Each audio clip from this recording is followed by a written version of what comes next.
This is the Washington Week Webcast Extra. Hello and welcome. I'm Gwen Eiffel. We had so much to talk about on the regular broadcast that we just had to stick around just a little bit longer. Joining me, Hannah Allam of McClatchy Newspapers, Mark Mazzetti of the New York Times, Juana Summers of NPR, and Jeff Zeleny of CNN. They could all be at cocktail parties right now, but they are instead here with me. Per usual, Hillary Clinton threatened to overwhelm all other political news this week. But don't fool yourself. The dramas unfolding on the Republican side of the aisle can be just as dramatic. Consider Florida, which has not one, but two big names, one announced, one unannounced, in the 2016 hunt. What's more, they were once close friends. They may still be, for all we know. And both were in New Hampshire this weekend on the first leg of what promises to be a series of endlessly repeated visits. How are they faring? Endlessly repeated visits. There's no question that people inside the Bush campaign, Bush family members, operatives, they are keeping a closer eye on Marco Rubio now than they were about a month or so ago. They have been impressed by his rollout. He's been in the race about a week and a half, and he's gone up in early polls. Early polls mean absolutely nothing. But he has to seize onto something. And the contrast with Marco Rubio and Hillary Clinton is really interesting, and that's something that worries the Bush campaign a little bit. In these national head-to-head polls, which again don't mean very much. Well, let me just argue with you. They mean that people know who you are, and it's possible a lot of people had no idea who he was. Exactly, and they like initially what they see. Of course, that's before they're defined and whatnot. But Marco Rubio fares the best head-to-head with Hillary Clinton. This generational sort of difference of every election is about the future. That certainly benefits him. But I saw.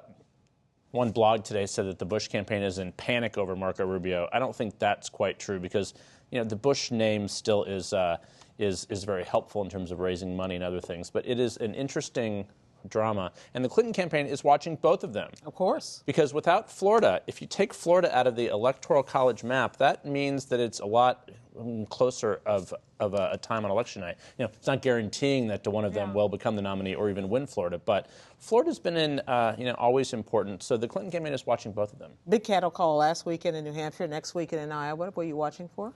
I think we're watching to see if Rand Paul, sort of how he operates in real time. The theory of Rand Paul's candidacy has long been interesting, but the world is changing around him. And we talked in the broadcast about Yemen and the drones. I mean, Rand Paul has to answer to all these in sort of real time, and so how he evolves as a candidate to me is the most interesting thing. Has a lot of real appeal out there, but he has a lot of landmines by real issues that he has to face in the Senate. Well, and a lot of people other senators who want to take him down, which are is happy to take him down. Exactly.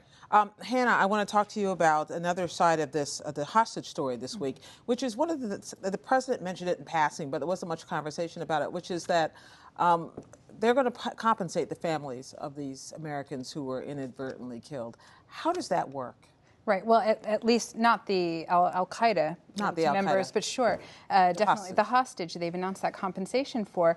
And, they've given these so-called condolence payments for years in different conflicts. I can't think of a time when they've given one to an American. It's certainly rare, perhaps unprecedented. We don't know much about it, but certainly it's raised criticism among people, among advocates for, against the use of drone strikes because of the high civilian toll. And you can look across in Afghanistan, Pakistan, Iraq, and certainly in Yemen, and see there's been a very uneven pattern of how these condolence payments are given. Not all lives are equal, and there's been certainly the son of Anwar al-Awlaki of al-Qaeda in the Arabian Peninsula, who was inadvertently killed in a U.S. strike, and his family has not received compensation. He was an American. He wasn't believed to be linked to al-Qaeda. He was from that family, and he was 16 years old. Why there no compensation for him is what's one of the questions being raised. It's really interesting about, there was a report that our colleague Yoki Dreesen posted today that said that, in fact, the Weinstein family had, through intermediaries in Pakistan, paid a lot of money or at least raised hundreds of thousands of dollars in money that they thought was a ransom, which obviously did not. So maybe I'm speculating about whether this is repaying them that money that they put out. I don't know. I don't know. I mean, certainly that's the hostage policy issue has dogged this administration for quite some time, and it's not going away. I mean, they're in the middle of a review right now of the policies, and contacted I think 82 families for their input, and these are Americans who'd been taken since 2001. Not sure how many participated, but one of the key issues is the payment of ransom, and maybe now we'll also talk about compensation because we have. This incident, the Olaki incident, and, murkier circumstances, but young aid worker, Katie Mueller. That's right. Well, let's talk a little bit about what else is happening in that area of the world. Mark, you wrote about this, and I thought it was interesting. You wrote about who's profiting from all these wars in the Arabian Peninsula, and it turns out they're U.S. defense contractors. Right. So, the U.S. has been selling arms to prominent Gulf states for years, Saudi Arabia, the UAE, and Qatar. What's different now is they're actually being used. These nations are using their militaries across the region, unlike really ever before. And so, and the intelligence officials, the American intelligence officials, believe that these proxy wars that are going on are going to last for a long time. So what you're seeing is Lockheed Martin, Boeing, Northrop Grumman are establishing presence in these very rich countries with the assumption and the expectation that arms sales are going to go up. Now, the other interesting thing is that where are our budgets going down? That's the United States. The Pentagon budget is shrinking, so these companies are looking to expand their territory outside of the country, and these are very willing buyers. One other interesting element, of course, is that there's long been restrictions about what we give to Arab countries, primarily because of the Israel factor, right, that Israel has to maintain an edge in the region according to American law. But the alliances are all scrambled now in the Middle East, where Israel is on the same side as Saudi Arabia, the UAE, against the real prominent enemy in their minds is Iran. So you've seen a greater willingness of the United States to really beef up the arms sales to these countries. It's very interesting way of looking. There's nothing illegal about any of this. It's just very interesting when you start to trace what the lines is. Capitalism at its best. Juana, you're working on a story which I find interesting about the next big fight we're all watching to see is what the Supreme Court does next week on gay marriage. But it turns out there's another interesting bill that's being debated on Capitol Hill about payment for mammograms. If you think back to about 6 years ago when Congress was debating the Affordable Care Act originally, there was a federal task force that released a recommendation that kind of tilted conventional wisdom on its head.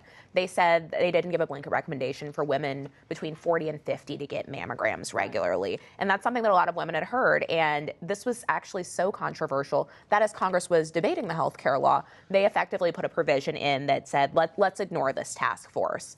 But just to ignore that 2009 recommendation, now that task force is in the process of updating federal recommendations, and so far is sticking with that guidance and saying no mammograms for women between 40 and 50, not really needed. That's something you should consult with your doctor about, but it's not a necessity. And that has a lot of women who advocate for people who are survivors of breast cancer, including survivors of breast cancer on Capitol Hill, really, really concerned that this will mean that more younger women don't actually go consult with their doctors, don't get mammograms. And even if they do, that insurance companies might take these new recommendations as a signal that they don't have to pay for it. So currently these recommendations are just a draft. They're going to be wrapping up that draft and public comment period in the middle of May. And so it remains to be seen whether or not these will actually take force. But if they do, there's a chance that Congress might actually have to act to ensure that women still have access to those. Millions of women currently are able to receive these procedures without paying for them. Right. And that if that does happen, this is an issue that Democrats on the Hill are going to have to work to unfurl from the overarching issue of Obamacare, which is something that Republicans continue to vote repeatedly to unfurl different parts of. So if you begin to take a piece out of it, then you see a weak spot, then you can open it up for your enemies to go in there and broaden that. Exactly. I think this is under the radar, but could become a really interesting political fight. And obviously breast cancer and cancer writ large is something that touches just about every American. I love Under the Radar. So we'll be watching that story and see where it goes. Thank you all very much. Stay online all week long for the latest developments on these and other stories from the best reporters in Washington, our panelists. We call it News You Need to Know. That's, of course, at pbs.org/Washington Week. And we'll see you next time on the Washington Week Webcast Extra.